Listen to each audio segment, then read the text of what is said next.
Alors, chers candidats, bonjour. Dans le cadre de séances de révision pour l'examen du bac, je vous propose aujourd'hui une séance de correction d'exercices relatifs à certains thèmes du programme de la 4e année sciences expérimentales. Alors, cette séance comprendra deux parties.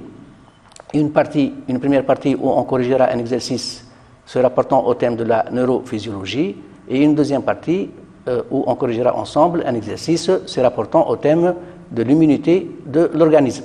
Bien sûr, je profiterai de cette séance pour vous rappeler la signification de certains verbes d'action et pour vous donner quelques conseils méthodologiques pour la résolution des exercices le jour du devoir.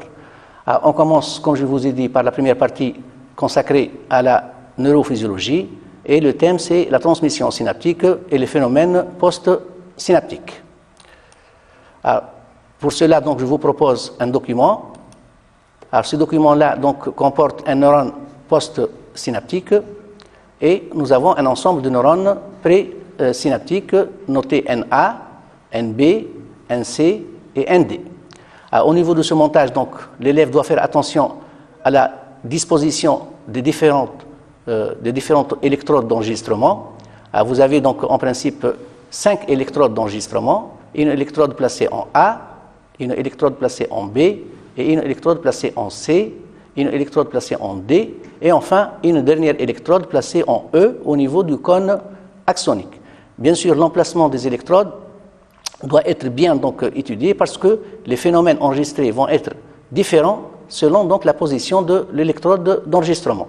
Alors, on va porter donc, en première expérience, on porte des stimulations efficaces et simultanées sur les neurones présynaptiques NA, NB et ND. Alors, je vous rappelle que NA, NB et ND sont des neurones excitateurs, alors que NC est un neurone inhibiteur. Alors, en expérience 2, on porte plusieurs stimulations efficaces et successives rapprochées sur NC. Et en troisième expérience, on porte des stimulations efficaces et simultanées sur NA et NC. Première question, remplissez le tableau suivant en représentant les enregistrements obtenus au niveau des oscilloscopes A, B, C, D et E. Alors, je vous rappelle que l'oscilloscope A est placé au niveau de la terminaison synaptique A, qui est excitateur. B est placé au niveau de la terminaison synaptique B, qui est excitateur. C est placé au niveau de la terminaison axonique de C, qui est inhibiteur. Et D est placé au niveau de la terminaison axonique de D, qui est excitateur, alors que E est placé au niveau du cône axonique. Alors, la première expérience, je vous rappelle, on a stimulé A, on a stimulé B, on n'a pas stimulé C, on a stimulé D. En A, on enregistre un PPSE. En B, on enregistre aussi un PPSE, qui est une petite dépolarisation. C n'a pas été excité, donc on enregistre un potentiel de repos. Au niveau de D, on enregistre un PPSE, alors qu'au niveau de E, on enregistre un potentiel d'action. Donc, pour la première expérience, je vous rappelle, on a stimulé A, B et D. Ce sont 3 neurones excitateurs. Chaque neurone donc, donne au niveau de la membrane postsynaptique un PPSE, et au niveau du cône axonique, on a un potentiel d'action. Pour l'expérience 2, on a stimulé successivement le bouton synaptique C, et je vous rappelle que ce bouton-là, synaptique C, est un bouton inhibiteur, d'où au niveau de C, on enregistre un PPSI. Ce PPSI se propage vers E en diminuant d'amplitude, et en E, on enregistre un PPSI. Pour l'expérience 3, on a stimulé en même temps, simultanément, donc, A et C, sachant que A est une terminaison axonique excitatrice, alors que C est une terminaison axonique inhibitrice. Ces deux phénomènes enregistrés au niveau de A, qui est un PPSE, et au niveau de C, qui est un PPSI, se propagent vers le cône axonique, c'est-à-dire au niveau de l'électrode E, s'ajoutent et donnent en principe ici un potentiel de repos de moins 70 millivolts. Bien sûr, la résultante de cette sommation, qui est une sommation spatiale, peut être un petit PPSE, comme ça peut être un petit PPSI, comme ça peut être un potentiel de repos. La résultante va dépendre de la somme algébrique de phénomènes donc, du PPSE et du PPSI. Alors, question 2. expliquer les réponses obtenues en E. Alors je vous rappelle qu'en E, on a obtenu donc soit un potentiel d'action pour l'expérience 1, soit un potentiel de repos pour l'expérience 2 et un potentiel de repos pour l'expérience 3. Alors, pour comprendre le phénomène qui s'est réalisé au niveau du point E, je vous propose une petite simulation où on a un neurone postsynaptique que vous voyez ici, qui est en principe ici un motoneurone en relation avec le muscle, et ce neurone postsynaptique reçoit plusieurs afférences, plusieurs boutons synaptiques appartenant à différents neurones. Ici, on a représenté 5 neurones. Alors, ces neurones-là peuvent être soit excitateurs si on va les marquer en vert, soit inhibiteurs si on les marque avec la couleur violette, soit inactifs si on les marque avec la couleur blanche. Bien sûr, dans notre organisme, un neurone, il est soit excitateur, soit il est inhibiteur. Il ne peut pas changer. On ne peut pas avoir un neurone qui est une fois excitateur et une fois il est inhibiteur. Alors, par exemple, si je considère que ce neurone-là est un neurone excitateur, si j'excite ce neurone excitateur, alors je déclenche bien sûr un potentiel d'action au niveau de ce neurone. Ce potentiel d'action se propage et j'enregistre au niveau de l'électrode ici, donc l'électrode placée au niveau du cône axonique. Alors, vous suivez la flèche là, donc l'électrode placée au niveau du cône axonique, j'enregistre un petit PPSE, c'est une petite dépolarisation. Ce PPSE n'atteint pas le seuil de potentiel de moins 50 mV, donc ne déclenche pas de potentiel d'action. Au contraire, si je considère que ce neurone-là est un neurone inhibiteur et je l'excite, alors je vais déclencher de la même façon un potentiel d'action qui se propage et au niveau du neurone postsynaptique, au niveau du cône axonique du neurone postsynaptique, on va enregistrer une petite hyperpolarisation, appelée encore un PPSI. Bien sûr, ce PPSI ne déclenche jamais de potentiel d'action. Maintenant, que se passe-t-il si je considère en même temps 2 neurones excitateurs qui sont excités en même temps? Alors là, donc, 2 neurones excitateurs donc, déclenchent au niveau du cône axonique un PPSE plus important que le précédent. Alors, il s'agit là d'une sommation spatiale de 2 phénomènes, donc de 2 PPSE, puisque le premier neurone va donner un PPSE, le deuxième neurone va donner aussi au niveau de la membrane postsynaptique un PPSE. Les 2 PPSE qui arrivent au niveau du cône axonique en même temps s'ajoutent et la résultante est un PPSE qui augmente d'amplitude, mais qui n'atteint pas le seuil de potentiel, donc ne déclenche pas de potentiel d'action. Si on ajoute avec ces 2 neurones excitateurs un troisième neurone excitateur, donc j'aurai ici 3 neurones excitateurs donc qui font synapse avec un neurone postsynaptique qui est là un motoneurone, j'excite les 3 neurones, je déclenche au niveau de chaque neurone un potentiel d'action. Alors au niveau de la membrane postsynaptique de ces 3 neurones, je vais déclencher donc 3 PPSE en même temps.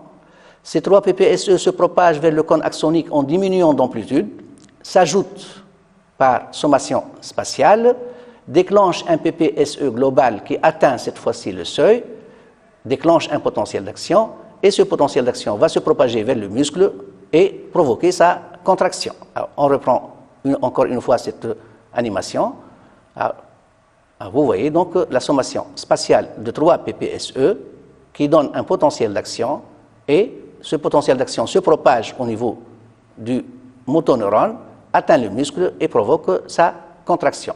On parle là donc d'une sommation spatiale de 3 PPSE, dont la résultante est un PPSE qui atteint le seuil de potentiel et déclenche un potentiel d'action.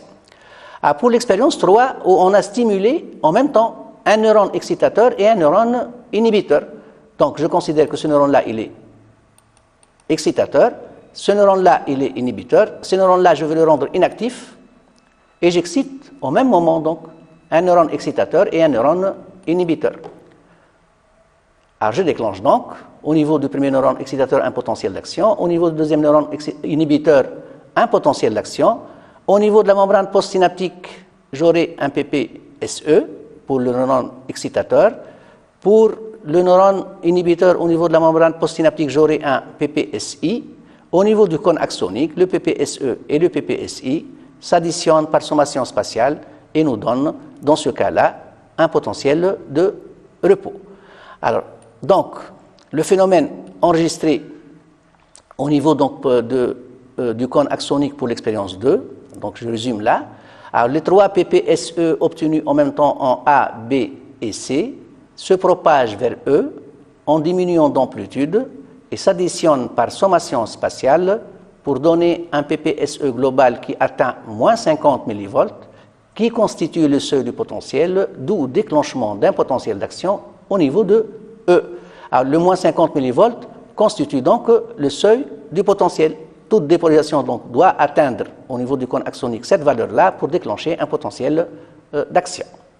Alors, pour l'expérience 2, au niveau de E, on enregistre une sommation temporelle de plusieurs PPSI, dont la résultante est un PPSI qui fait éloigner le potentiel de la membrane post-synaptique du seuil du potentiel et ne déclenche pas de potentiel d'action. Pour l'expérience 3, où on a excité en même temps un neurone excitateur et un neurone inhibiteur, alors, le PPSE déclenché en A et le PPSI déclenché en C se propagent vers E, où ils s'additionnent par sommation spatiale. La résultante de cette sommation est un potentiel de repos enregistré au niveau du cône axonique, bien sûr, au niveau de E. Rappelez-vous bien la simulation que je viens de vous montrer donc, tout à l'heure. Question suivante. Analysez le tracé obtenu en E au cours de l'expérience 1 en précisant son origine. Alors, je vous rappelle que pour l'expérience 1 au niveau de E, suite à une sommation spatiale de 3 PPSE, on a obtenu un potentiel d'action.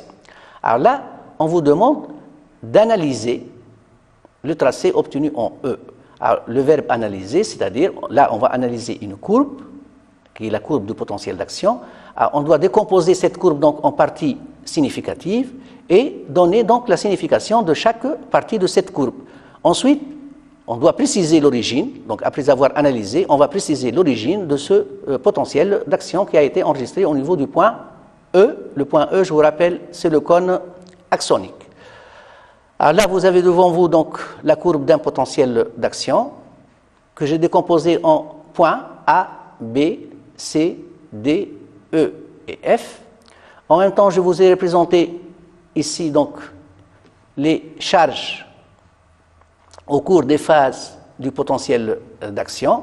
Alors, on va suivre ensemble le point de départ. Bien sûr, nous sommes partis d'un potentiel de repos de moins 70 mV.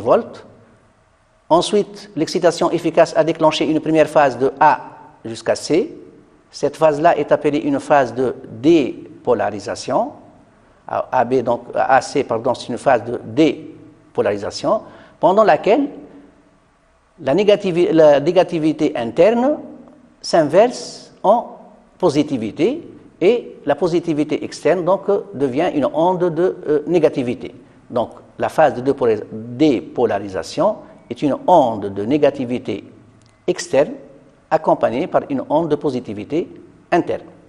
Ensuite, cette phase de dépolarisation atteint une valeur de plus 30 mV, ce qui donne une amplitude du potentiel d'action de 100 mV. Donc on est passé de moins 70 à plus 30. Donc, ça nous fait une amplitude de 100 mV, suivie par une phase de repolarisation de C à E, pendant laquelle les charges retrouvent leur situation initiale, c'est-à-dire des charges positives à l'extérieur et négatives à l'intérieur. Alors, le potentiel d'action peut être suivi par une petite phase EF ici d'hyperpolarisation, pendant laquelle le milieu intracellulaire devient plus électronégatif.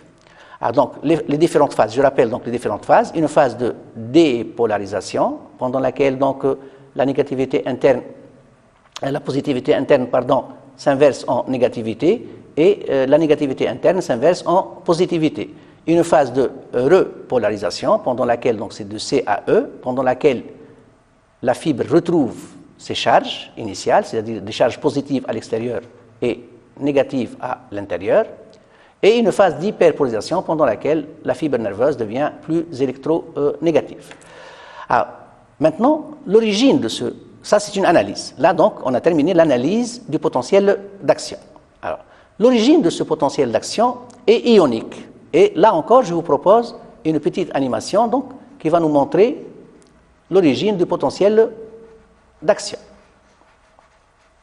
Alors, cette animation donc, est la suivante. Alors, vous avez là devant vous donc, schématisé la membrane de la fibre nerveuse, ici, donc c'est une partie de la membrane de la fibre nerveuse. Là, nous avons le milieu extracellulaire et là, nous avons le milieu intracellulaire. Alors, au niveau de la membrane de la fibre nerveuse, nous avons des canaux. Nous avons deux types de canaux qui sont représentés là devant vous. Alors, des canaux qui sont ouverts en permanence, on les appelle des canaux de fuite ou bien des canaux de diffusion.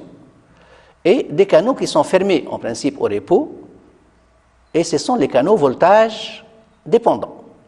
Alors pour les canaux de fuite, donc ce sont des canaux de fuite soit pour les ions Na+, représentés ici avec la couleur donc, en mauve si vous voulez, et des canaux de fuite pour K+, qui sont représentés ici en rouge. Alors on constate qu'au repos, la membrane, le liquide intracellulaire est beaucoup plus chargé, beaucoup plus concentré en ion K+, qu'en ion Na+, alors que le liquide extracellulaire est beaucoup plus concentré en ion Na+, qu'en ion K+. D'où, par diffusion passive, il va y avoir une entrée de Na+, du liquide extracellulaire vers le liquide intracellulaire, et par diffusion passive aussi, il va y avoir une sortie des ions K+, du liquide intracellulaire vers le liquide extracellulaire. Alors ce phénomène-là, bien sûr, est à l'origine du potentiel de repos. On y reviendra donc au niveau de cet exercice. Alors lorsqu'on porte une stimulation efficace, il va y avoir ouverture des CVD. Donc là, les CVD à Na+, qui vont s'ouvrir, et cette ouverture des CVD entraîne une entrée massive des ions Na+. L'entrée massive des ions Na+, est à l'origine de la phase de dépolarisation. Alors, vous pouvez suivre ici avec la pointe du curseur. L'entrée massive de Na+, est à l'origine de la phase de dépolarisation. Par la suite, il va y avoir ouverture des CVD à K+, qui sont jusque-là fermés, et bien sûr, il va y avoir une sortie des ions K+, à travers les CVD à K+, ce qui assure la phase de repolarisation. Bon, on va revoir donc ensemble ce phénomène. Alors, le point de départ, donc, c'est une ouverture de CVD à Na+, là. L'entrée de Na+, donc, à l'ouverture des CVD à Na+, l'entrée des Na+, des ions Na+, déclenche, vous suivez ici, une dépolarisation qui atteint plus 30 mV, ce qui provoque l'ouverture des CVD à K+, et une sortie de K+, qui assure donc la repolarisation. Bien sûr, après le potentiel d'action, il va y avoir beaucoup d'ions Na+ à l'intérieur et beaucoup d'ions K+ à l'extérieur.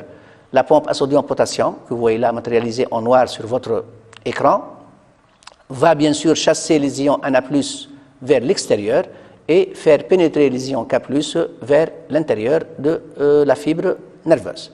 Alors voilà, si vous voulez, l'origine du potentiel d'action donc est une origine ionique due à des canaux voltage dépendants de deux types, Na+ et K+, qui sont fermés au repos.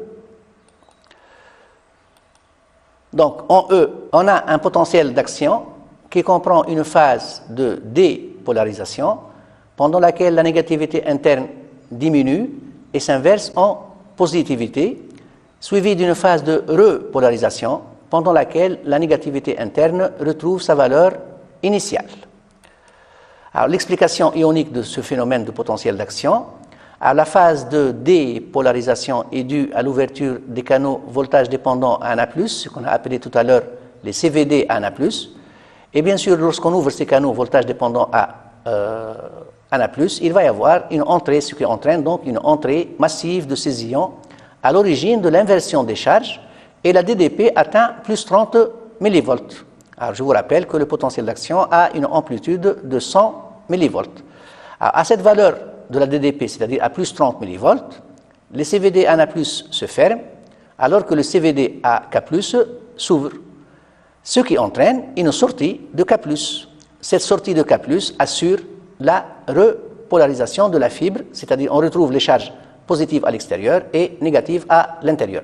Bon, la diapo suivante nous montre les différents phénomènes ioniques qui accompagnent donc le potentiel d'action et qui sont à l'origine du potentiel d'action. Au repos, donc, nous avons les canaux voltage dépendants qui sont fermés.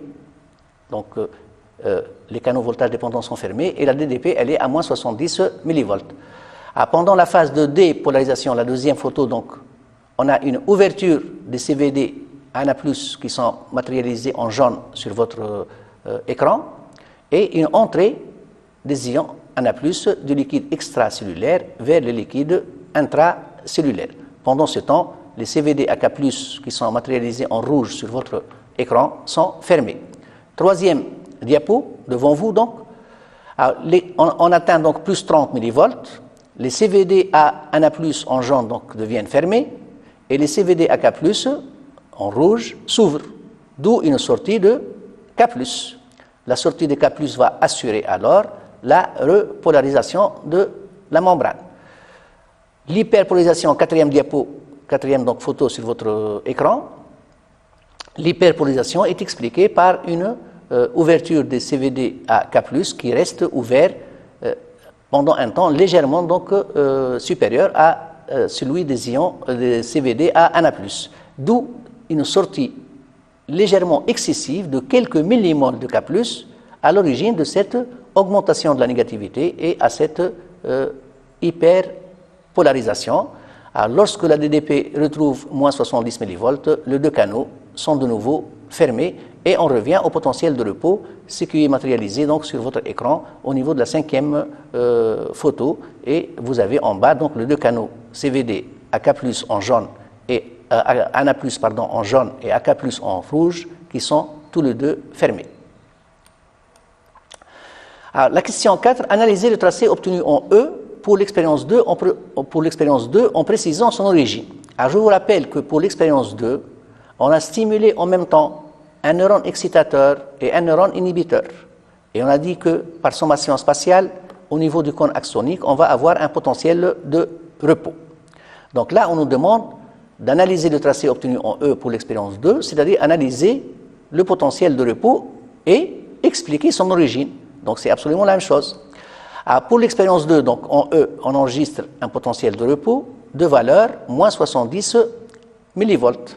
Ce potentiel de repos est dû à l'inégalité de répartition des ions Na+, et K+, de part et d'autre de la membrane de la fibre nerveuse. Je vous rappelle qu'on a dit tout à l'heure que le liquide extracellulaire est beaucoup plus concentré en ions Na+, que le liquide intracellulaire, et ce dernier, c'est-à-dire le liquide intracellulaire, est beaucoup plus concentré en ions K+, que le liquide extracellulaire. En effet, donc, le milieu extracellulaire est plus concentré en Na+, alors que le milieu intracellulaire est plus riche en ions K+.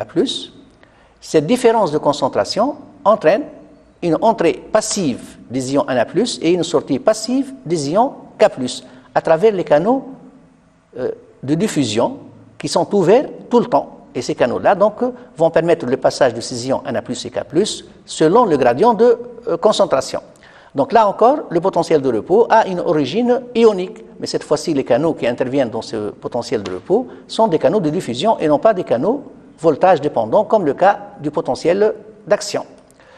Alors, ce mouvement d'ions se fait à travers des canaux de fuite qui sont ouverts en permanence. Les canaux de fuite seuls vont aboutir très vite à un équilibre de concentration de part et d'autre de la membrane. Or, tant que la fibre est vivante, cet équilibre n'est jamais atteint. Donc cela suppose qu'il existe un deuxième phénomène. En effet, il existe un autre type de transport qui se fait contre le gradient de concentration. C'est la pompe Na+, K+, que je vous ai montré tout à l'heure, donc qui était en train de chasser le Na+, contre le gradient de concentration vers le liquide extracellulaire et de faire pénétrer le ion K+, là encore contre le gradient de concentration vers le liquide intracellulaire. Alors donc on a dit, il existe donc un autre phénomène qui agit donc contre le gradient de concentration, c'est le transport qui se fait contre le gradient de concentration, et c'est la pompe à Na+, K+, qui chasse vers l'extérieur les ions Na+, et fait pénétrer à l'intérieur les ions K+. Ce type de transport, bien sûr, qui se fait contre le gradient de concentration, consomme de l'énergie provenant de l'hydrolyse de l'ATP. Donc, si on résume le phénomène ionique du potentiel de repos, alors nous avons donc au niveau de la membrane ici donc matérialisé sur votre écran deux types de canaux, des canaux de fuite à Na+, des canaux de fuite à K+, et une pompe à sodium-potassium, une pompe Na+, K+, qui se trouve sur le côté droit de votre écran. Alors, pour le premier type de canaux de fuite, donc ce sont les canaux de fuite de Na+, les ions Na+, je les ai matérialisés avec la couleur verte, les ions K+, toujours en violet. Alors, les ions Na+, se trouvent en grande quantité dans le liquide extracellulaire, donc par diffusion passive. Les ions passent du milieu le plus concentré vers le milieu le moins concentré, c'est-à-dire du LEC vers le LIC. Et par diffusion, par le même phénomène physique toujours, les ions K+, passent par les canaux de fuite du liquide intracellulaire, c'est-à-dire le LIC, vers le liquide extracellulaire, c'est-à-dire le LEC. La pompe à sodium-potassium intervient alors pour empêcher l'obtention d'un équilibre et fait pénétrer les ions K+ vers le LIC et chasser les ions Na+ vers le LEC, vers le liquide extracellulaire. Cette pompe, comme vous le voyez sur votre écran, consomme de l'énergie provenant de l'hydrolyse de l'ATP en ADP plus PI, bien sûr. L'énergie libérée va faire fonctionner la pompe pour chasser donc les ions Na+ et faire pénétrer les ions K+. Enfin, en fin de compte, donc, les deux phénomènes, c'est-à-dire le potentiel d'action et le potentiel de repos, ont une origine ionique, c'est-à-dire un transport d'ions à travers des canaux qui sont des canaux de fuite pour les ions Na+ et K+, pour le potentiel de repos, et des canaux voltage dépendants, toujours pour les mêmes ions Na+ et K+, mais cette fois-ci à travers des canaux voltage dépendants qui sont fermés au repos. Bon, là, on va passer maintenant à un autre aspect de la transmission synaptique, c'est-à-dire comment se fait la transmission synaptique. Bon, on a dit que la transmission synaptique, au niveau de la membrane postsynaptique, on peut enregistrer soit un PPSE, soit un PPSI. Alors, ça va dépendre donc, est-ce que le neurone présynaptique est excitateur ou bien inhibiteur. Et là, on va comprendre, si vous voulez, qu'est-ce qui fait qu'une synapse est excitatrice ou bien une synapse est inhibitrice. Alors, pour cela, on va déposer des substances au niveau de la jonction neuronique, c'est-à-dire au niveau de la fente synaptique. Alors, la première expérience consiste, si on dépose de l'aspartate au niveau de la jonction Na motoneurone, je vous rappelle que la jonction Na motoneurone est une jonction, ou bien est une synapse excitatrice. On obtient alors une réponse analogue à celle obtenue en stimulant Na, c'est-à-dire on obtient un petit PPSE ou bien une petite dépolarisation. Par contre, si on dépose du GABA au niveau de cette même jonction, on obtient une réponse analogue à celle obtenue en stimulant NC, c'est-à-dire on obtient une petite hyperpolarisation ou bien un PPSI. Question 5.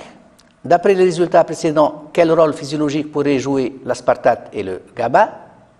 Alors, la réponse, puisque le dépôt de l'aspartate déclenche au niveau de la membrane postsynaptique une dépolarisation, on peut dire que l'aspartate pourrait être un neurotransmetteur excitateur qui, en se fixant sur le récepteur de la membrane postsynaptique, déclenche l'ouverture des CCD, cette fois-ci à Na+.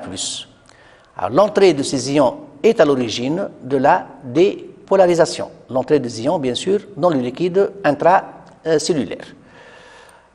Par contre, le dépôt du GABA déclenche au niveau de la membrane postsynaptique une hyperpolarisation. Cette hyperpolarisation est due à l'ouverture des CCD à K+, et Cl-. L'entrée de Cl- et la sortie de K+, sont à l'origine d'une augmentation de la négativité interne, d'où l'hyperpolarisation. Donc, le GABA est un neurotransmetteur inhibiteur et l'aspartate est un neurotransmetteur excitateur. On passe maintenant à la deuxième partie de cette séance et qui est consacrée à l'immunité de l'organisme, où on va traiter donc un petit exercice relatif à l'immunité de l'organisme. Alors, l'introduction d'éléments étrangers dont certains sont pathogènes ou l'apparition des cellules anormales comme les cellules cancéreuses déclenche des réactions de défense ou réactions immunitaires. Pour comprendre ces réactions immunitaires, on réalise les expériences suivantes. Alors, les expériences 1 et 2 suivantes ont été réalisées chez des cobayes pour montrer certaines modalités de défense immunitaire. Pour l'expérience 1, on injecte chez la souris A de la natoxine tétanique. 15 jours plus tard, on prélève chez la souris A du sérum et des lymphocytes T qu'on injecte respectivement chez deux souris B et C, non immunisées. Alors, le même jour, on injecte chez les 3 souris A, B et C de la toxine diphtérique. Je vous montre donc le schéma de cette expérience. Là, nous avons la souris A, chez qui on a injecté la natoxine diphtérique, et on a prélevé chez cette souris A du sérum qu'on a injecté chez B et de lymphocytes T qu'on a injecté chez C. 15 jours plus tard, on a injecté chez ces 3 souris de la toxine diphtérique. On constate que l'animal A survit, l'animal B ayant reçu donc le sérum survit, l'animal C ayant reçu les lymphocytes T meurt. Bon, la question, comment expliquez-vous la survie du cobaye A? Réponse à la première question, le cobaye A survit car il a été immunisé contre la toxine diphtérique par l'injection de la toxine diphtérique. Donc, il a acquis une immunité contre cet antigène pathogène grâce à l'injection de la natoxine diphtérique. Alors, deuxième question, question 2. Que constitue la natoxine et quelles propriétés a-t-elle gardées? La réponse, la natoxine diphtérique constitue un antigène non pathogène. En effet, cette anatoxine a perdu son pouvoir pathogène, mais a conservé son pouvoir immunogène. Alors, troisième question, comment expliquez-vous la survie de B et la mort de C, sachant que B a reçu le sérum de l'animal A immunisé contre la diphtérie et la souris C a reçu les lymphocytes T de l'animal A immunisé contre la diphtérie? La réponse à cette question, pour le sérum de cobaye A, donc immunisé contre la diphtérie, protège le cobaye B contre la diphtérie. Donc, ce sérum contient des anticorps spécifiques qui protègent contre la diphtérie. Il y a dans ce cas un transfert d'immunité par le sérum. Il s'agit donc d'une RIMH, c'est-à-dire réaction immunitaire à médiation humorale. Par contre, les lymphocytes T vivants ne protègent pas le cobaye C.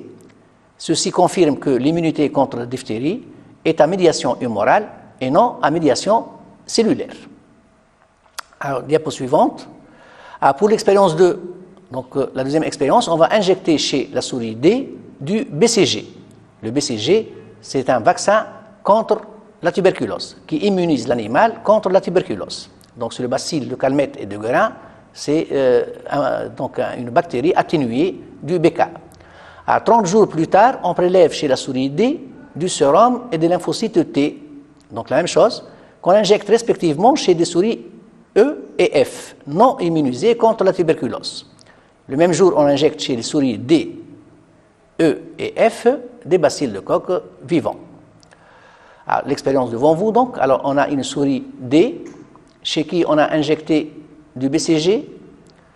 Alors, ensuite, on a prélevé, donc après un mois, on a prélevé du sérum de cette souris qu'on a donné à une souris E et des lymphocytes vivants de cette souris qu'on a donné à une souris F.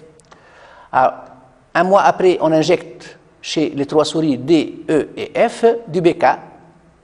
On constate que l'animal D survit.